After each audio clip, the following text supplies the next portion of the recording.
Hello and welcome to our second Mini Movie Monday. Today is Labor Day and I've just been out for my Monday morning run, a little bit late today because it's a holiday. But today I want to talk to you about a few things that I'm doing for some injury that I have suffered back in June. In several of my posts I've alluded to the fact that I was having some knee issues, which are very uncommon for myself. And so the first thing that I did back in June when I started to have knee pain was to stop running. I think that rest is the most important thing that we can do for our bodies when we start to feel pain, so that we can better identify what is causing the pain and maybe what is causing an injury and prevent ourselves from getting worse.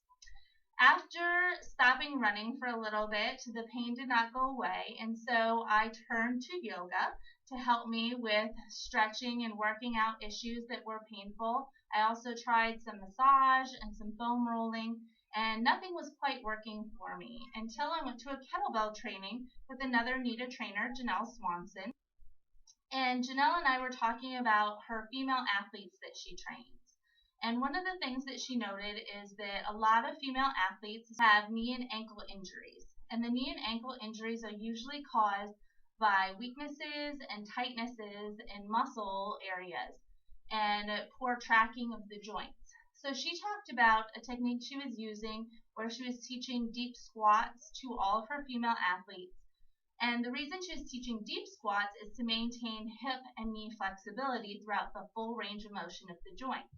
A lot of women are taught to squat down only to about 90 degrees and back up again. This is not the full range of motion for either the knee or the hip joint, and therefore can cause tightness in the glutes, the hamstrings, the lower back, and even the quadriceps and other such muscles. So for me, the first thing that I needed to do was start adding more dynamic exercises to my warm-up. Before I run and before I teach yoga now, I try to really work out each of these joints by doing some high knees and also by doing what some runners like to call butt kicks in order to really work out the knee joint. Then after my run and after my yoga sessions, I do some static stretches. The first of those being the standing quadricep stretch. And I like to stand and be supported on an element near me, making sure that my knee is pointed directly down and that my other knee is nice and soft, my body is nice and tall, and I focus on keeping the knee pointed down and not yanking on my foot. So I don't want to hyperflex the knee and cause any joint pain in the tendons and ligaments inside the knee capsule. In yoga, we do a pose from this starting position called dancer's pose or Lord of the Dance, in which we also get deeper into that quadricep stretch as well as our hip flexors. So I like to use both of those, both the standing quadricep stretch and the dancer's pose, to help really get out any kinks in those areas. Obviously, I'm going to switch and do both sides in order to keep my body balanced.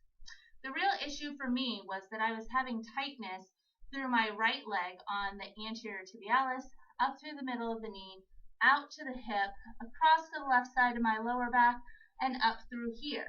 We'll talk about the back stretches and ways that I've treated that since then on our next Mini Movie Monday. But today I want to stay focused on the hip and the knee.